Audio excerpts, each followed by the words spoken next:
आज हम बात करेंगे एक ऐसे क्वेश्चन की जो दोनों फॉर्म में आता है और बड़ा इंपॉर्टेंट है। एक बार पॉज करके आप जरूर सॉल्व करना। दिया क्या हुआ है, कह रहा साइड ऑफ स्क्वायर है, एक स्क्वायर के अंदर सर्कल है, इस साइड क्या है, स्क्वायर के बाहर है सर्कल, दोनों में एरिया ऑफ सर्कल फाइंड करना जिसमें साइड ऑफ स्क्वायर 14 सेंटीमीटर दी हुई है। ठीक है, तो पहले वाला ये वाला केस तो इजी है, ऐसा कुछ नहीं कि मुश्किल है। साइड ऑफ स्क्वायर 14 दी हुई है और हमें पता है कि अगर इसके अंदर ये सर्कल है तो मतलब ये चीज जो होगी ये भी क्या होगी, 14 होगी, ये टोटल क्या होगी, 14 होगी। तो रेडियस इसका क्या होता है, हाफ होता है, तो रेडियस कितना होगा, 7 सेंटीमीटर हो गया। ठीक है, और एरिया ऑफ सर्कल हमें पता है, एरिया ऑफ सर्कल क्या होता है, पाई आर स्क्वायर होता है और पाई की वैल्यू 22/7। अगर रेडियस 7 हो तो हमेशा वैल्यू याद रखोगे पाई आर स्क्वायर में, अगर रेडियस 7 हो ना, याद रखो ये भी, ये 154 सेंटीमीटर स्क्वायर होता है। ये भी अगर याद रखोगे, चीजें कैलकुलेशन तेजी के साथ होती है। ठीक है, आप कर भी सकते हो, 7 2 14, 7 2 14 और 50। तो बात तो ये तो ईजी है। ठीक है, अगर ये इस तरह से है फिर थोड़ी सी दिक्कत का सामना करना पड़ सकता है कई बच्चों को। अब मेरी बात सुनो, एरिया ऑफ सर्कल के लिए मेरी पहली कंडीशन क्या है कि मुझे रेडियस पता होना चाहिए। रेडियस पता होगा तो ही काम होगा। तो मैं ये करता हूं कि यहां से ये डायगोनल ड्रॉ कर देता हूं, ये डायगोनल इसका रेडियस होगा। इतना क्लियर है।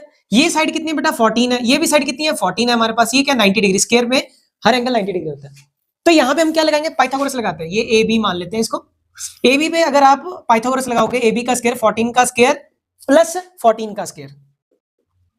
ठीक है, अब एक और चीज है, अगर आप अपनी कैलकुलेशन को इजी बनाना चाहते हो तो ये एक चीज याद रखो कि यहाँ पे ये अगर 1 है, ये 1 है और ये क्या हो जाता है, √2 टाइम्स हो जाता है। क्या हो जाता है बेटा, उसका √2 टाइम्स हो जाता है।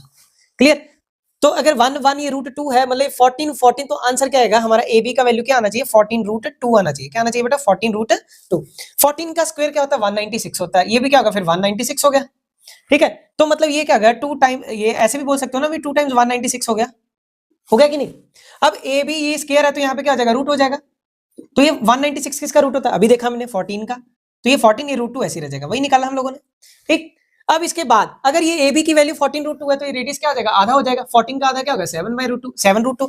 तो आर की वैल्यू क्या आ गई बेटा, 7√2 आ गई। फिर एरिया ऑफ सर्कल निकाल लो, फिर हो जाएगा आपका पाई आर स्क्वायर।